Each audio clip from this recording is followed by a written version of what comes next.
Hey everyone, April Dunnam here. In this video, I wanted to do something a bit different and talk more about the administration side of the Power Platform. When it comes to administering the Power Platform, one of the most common requests that I hear is how do I block access to certain different connectors? Well, that can be done with the Power Platform with data loss prevention policies. So I thought I'd make a short video that walks you through what data loss prevention policies are in the Power Platform, how to configure them, and show some new features that are available for that. But first, here's the intro.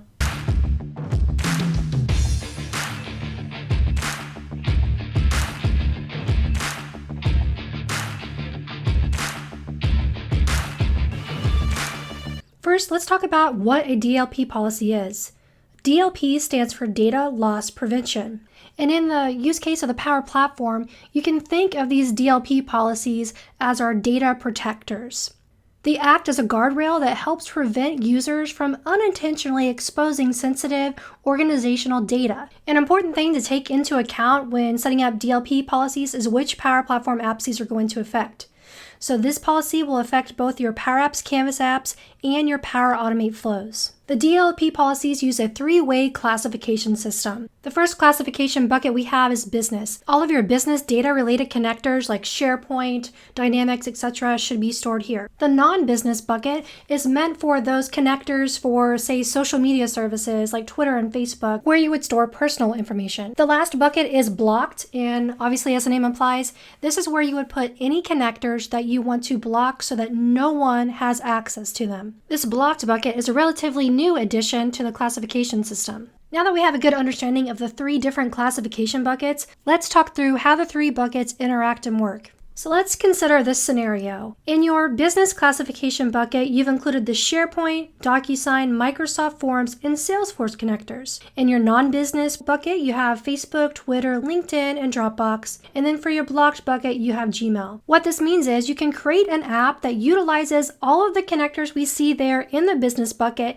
within Power Apps or Power Automate, and that'll work. Same thing for the non-business. You can create an app where it utilizes all these social media and Dropbox connectors, and that will work. But if you try to create an app or workflow where you're trying to leverage, say, the SharePoint connector from the business bucket and the Twitter connector, in that instance, this DLP policy that we're seeing configured here will not allow you to do that. That's because these business non-business buckets are designed to prohibit you from mix and matching data from the business and non-business connectors. So, say for example, you can't accidentally tweet confidential information from one of your SharePoint lists. Now, if we have a connector listed in the blocked section, that means that that connector can't be used anywhere in any of your apps or flows in Power Automate. Now that I've given you all the necessary background information on DLP policies, let's go see how to create one. To manage DLP policies, you need to go to the Power Platform Admin Center, which you can get to by going to admin.powerplatform.com. Now, obviously, you do have to have permissions to be able to access the Power Platform Admin Center. So if you get an error when you try to access it, then you need someone to grant you permissions. The DLP policies are stored in the left navigation under the Data Policies tab. Any policies that you create will be displayed here. In this case, you see I don't have any DLP policies created yet, so I can select New Policy to create a new one. The first step is to give your policy a name. Try to be descriptive on this to show what exactly this will be blocking, prohibiting, or protecting. So for this one, I can say, let's say no social, because it'll block some social connectors from interacting with our business data. And we'll select Next. Now we actually have to configure which connectors fall into what buckets. So those are those sections we just discussed, the business, non-business, and blocked. Now you'll see when I'm creating a new one, all 403 connectors that we have at this time are falling under the non-business block. This is a setting that you can change if you choose the Set Default Group in the upper right-hand side. You can configure what the default group for your connector should be. So if you want to classify all connectors as sensitive and then move over the non-business ones, you can do that, or vice versa. So in the example that I showed, we talked about classifying SharePoint as business. So we can use our search, like I just did, to find the SharePoint connector. And you'll see when I select the SharePoint connector, if I want to move it to a different block, it's letting us know that one or more of selected connectors can't be blocked. So there are a list of connectors that you're unable to move into this blocked bucket. And you can find that list here on the docs.microsoft.com site, which I'll provide a link to in the video notes. But these include most of your Microsoft Enterprise Plan Standard connector and your core Power Platform connectors. So you can't block those, but we are able to move this to business. So we can select the connector and choose the Move to Business option. So that will take that and classify that as a business connector that contains, say, sensitive data. We can do the same thing for Forms, move that to business, DocuSign, and Salesforce. And if you recall, we had Gmail as blocked, so I can search for Gmail, move that to the block bucket by clicking that.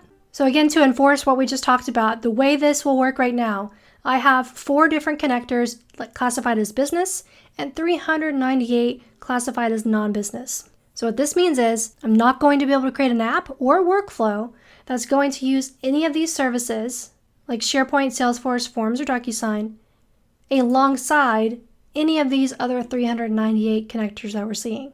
So you want to make sure that you're considering that and you're organizing your connectors accordingly.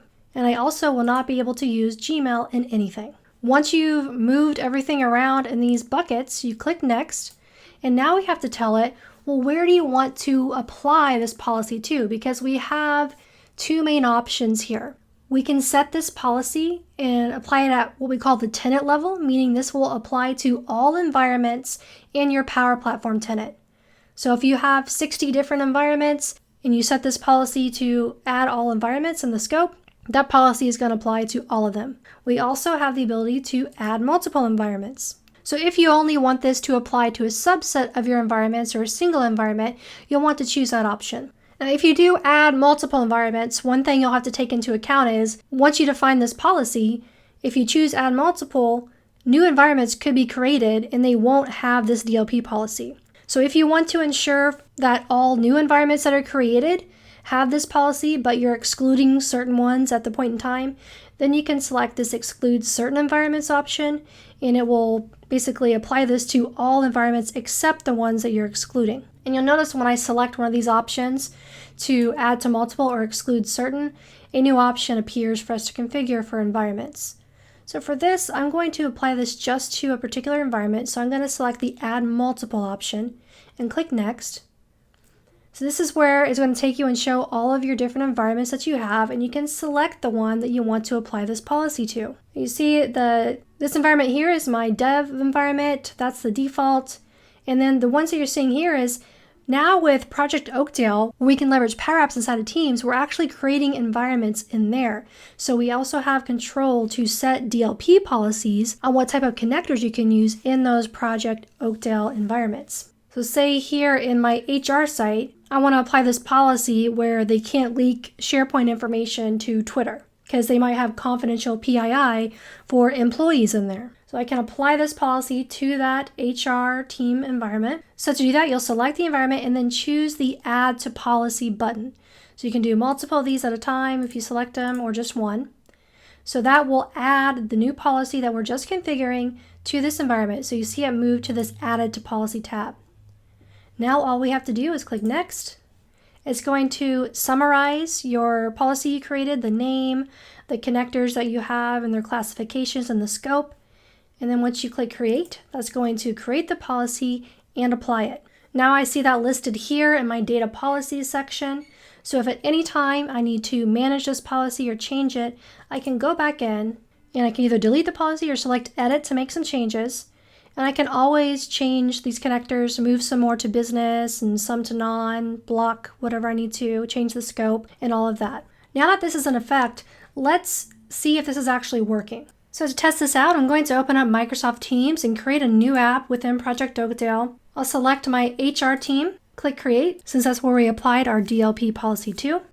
And I'm showing you this not only so that you can see that the policy works, but also you can witness the end user experience if they try to create an application or a workflow that conflicts with your policy. So I'm going to add in our SharePoint connector and choose this SharePoint site and list. And the SharePoint connector, if you recall, was in our business section of our DLP policy. So that'll add that in. So now if I try to go add something that's in the non-business category, so one of those connectors, such as Twitter, and try to connect, you'll see that it's going to prompt your users that using these connections together conflicts with the company's data loss prevention policies. So that's the experience that you should expect. So I think I've covered DLP policies head to toe, so hopefully you have something you can add to your Power Platform Administrator tool belt. If you found this video helpful, please like, subscribe, share, and I'll catch you in the next video.